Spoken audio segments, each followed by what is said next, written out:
Não é difícil para você perceber pelo meu sotaque que eu não sou paulistano de nascimento, embora o seja de coração.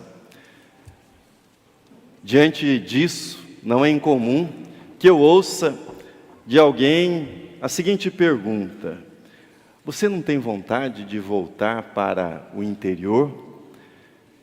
E eu respondo sempre: não tenho vontade. O tempo que eu tinha para viver no mato, eu vivi até os 18 anos de idade. Não tenho vontade. Pode ser que daqui a alguns anos eu mude de ideia. A vida é assim. O tempo passa, nós mudamos e mudamos também as nossas opiniões. Mas não pense que a razão por não desejar viver novamente no interior do país seja porque eu não tenha boas lembranças desse período. Tenho lembranças muito boas dessa fase, tenho uma saudade enorme do céu estrelado que se vê no interior do nosso país. Você sabe do que eu estou falando.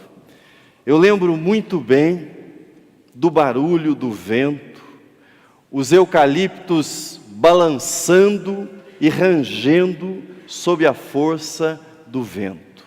E eu, ainda criança, olhando maravilhado para o céu, para as estrelas que nele via. Na adolescência, eu comecei a ler a Bíblia. Por volta dos 14, 15 anos, e fiquei encantado com a cena narrada no livro do Gênesis. A cena é aquela em que Deus fala com Abraão, e Deus convida Abraão para que saia da tenda, dizendo: sai, Abraão, da tua tenda, vem para fora. E então, fora da tenda, Abraão contempla o céu coalhado de estrelas e ouve da parte do Senhor: olha para os céus e conta as estrelas, se é que podes. Será assim a tua posteridade. Isso foi suficiente para que Abraão confiasse no Senhor, para que cresce no Senhor. Descendemos desse homem que se chamava Abraão. Descendemos espiritualmente dele. Somos descendentes de um contador de estrelas, do homem que foi desafiado a olhar para os céus e a contar as estrelas.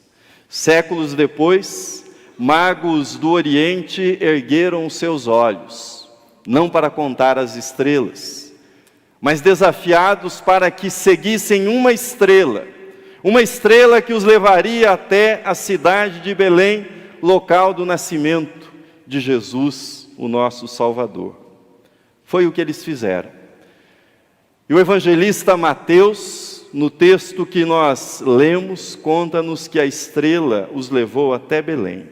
E tendo localizado onde estavam José e Maria, lá chegaram os magos, adoraram o menino Jesus, entregaram para ele os seus presentes, ouro, incenso e mirra. Cumpria-se em Cristo, naquele dia, a promessa que havia sido feita lá atrás a Abraão: em ti serão benditas todas as famílias da terra. Cumpria-se ali esta promessa. As cartas náuticas e aeronáuticas, até meados do século passado, se valiam do posicionamento das estrelas para a navegação. Era desse modo que se descobria onde eu estou, para onde eu quero ir, e os navegadores conseguiam calcular quantos dias demorariam para chegar até o destino escolhido, até o destino traçado. O Natal, além de contar-nos essa história bela de magos guiados até Belém por uma estrela, o Natal conta-nos uma história ainda mais profunda sobre o que significa ser guiado por uma estrela. O texto está na tela, Apocalipse 22:16. Eu, Jesus, enviei o meu anjo para vos testificar estas coisas às igrejas. Eu sou a raiz e a geração de Davi, a brilhante estrela da manhã. Eu sou a brilhante estrela da manhã. A brilhante estrela da manhã é o último título de Jesus nas Escrituras. Nesse versículo nós estamos na parte final, derradeira, do livro do Apocalipse, o último livro das Escrituras. A estrela da manhã é vista quando a noite vai sendo vencida e um novo dia, um novo começo se aproxima. A estrela da manhã é então avistada. A mensagem da Bíblia inteira e a mensagem do Natal é exatamente isto: um novo dia, um novo começo, uma nova manhã, uma nova vida está começando com o nascimento de Jesus, o nosso Salvador, a estrela da manhã, a brilhante estrela da manhã que já está sendo vista no horizonte. A estrela da manhã devolve àquele que se perdeu na noite escura as noções de tempo e de espaço. Outro dia eu estava ouvindo na rádio CBN o programa Vozes, Histórias e Reflexões. E eu escutei a história de um casal. A esposa se chama Laila, o marido se chama Arlen. Ele tornou-se dependente químico,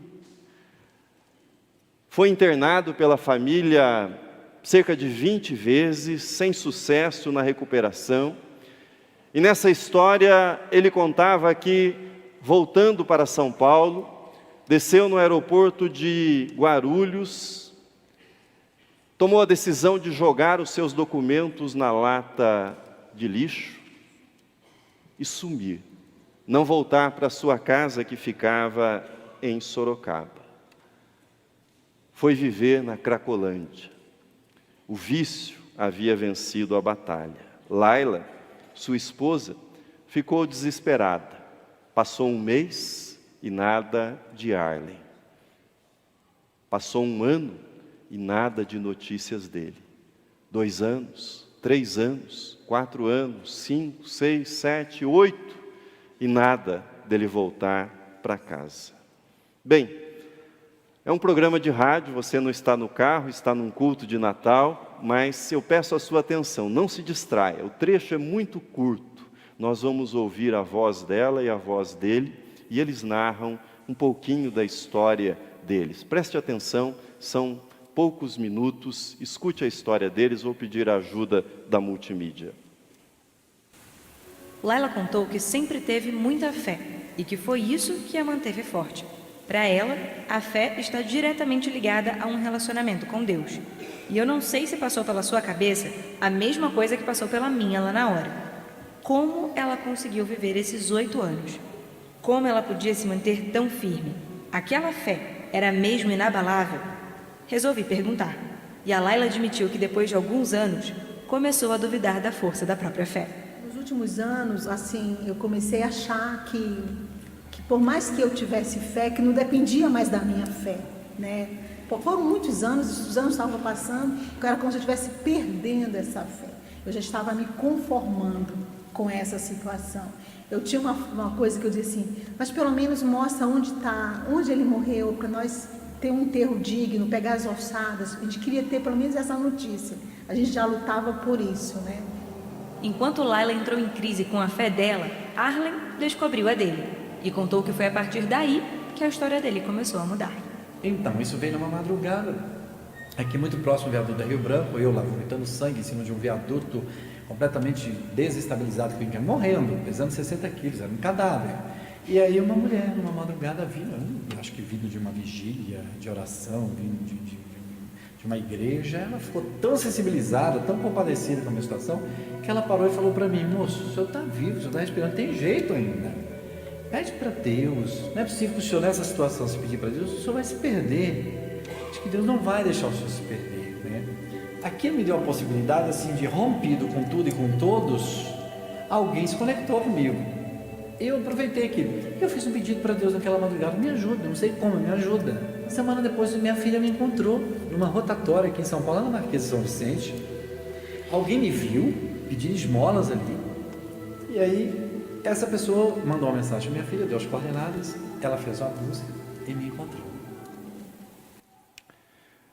É um testemunho impressionante desse casal. Ele está há 2 anos sem usar drogas, eles são membros da Igreja Batista e integram o projeto missionário conhecido como Cristolândia. O ponto que eu quero destacar do áudio que nós ouvimos, espero que você tenha ouvido bem, mas ele estava no viaduto Rio Branco e uma mulher que ele presume que voltava de uma igreja, talvez de uma vigília, aproxima-se dele, o vê passando mal, se compadece dele e diz para ele o seguinte: moço, o Senhor está vivo ainda, o Senhor está respirando ainda tem jeito, pede para Deus e Ele não vai deixar o Senhor se perder. E aquela palavra daquela mulher, naquela madrugada, acendeu nele uma fagulha de esperança. E ele pediu para Deus, e uma semana depois ele foi encontrado pela sua filha pedindo esmolas, e foi novamente levado para casa e iniciou o processo de recuperação. Aquela senhora que atravessava o viaduto naquela madrugada, ela conhecia a brilhante estrela da manhã. Eu não quero induzi-lo ao erro de pensar que Jesus é o Salvador apenas das pessoas que, como esse moço, estão nessa situação limite. Não quero induzi-lo a esse tipo de erro. O desespero, ele tem muitas faces. Uma das faces é essa a respeito da qual nós ouvimos, mas pessoas desesperadas também andam de terno. Pessoas desesperadas também vivem em apartamentos luxuosos, sob ar-condicionado. O desespero tem muitas faces. A brilhante estrela da manhã é luz para aqueles que estão cansados, aqueles que estão exaustos nas rotinas estafantes de trabalho. A brilhante estrela da manhã é luz para aqueles que, apesar de toda respeitabilidade aparente, estão se afogando nas suas culpas, na sua hipocrisia, nas suas incoerências. Ele é o Salvador também para essas pessoas. A brilhante estrela da manhã é esperança para aqueles que olham ao redor e se sentem desanimados porque veem que o mal não para de crescer, não para de prosperar ao seu redor. Com esperança, nós podemos dizer nesta noite: nós estamos vivos, estamos respirando, tem jeito ainda para a nossa vida. Não importa quão longa, não importa quão escura tenha sido a noite, a madrugada, não importa quão longe você tenha ido, quanto você tenha se afastado de Deus nessa madrugada. Hoje é Natal. Hoje é Natal. Nasceu Jesus, a brilhante estrela da manhã. Amém.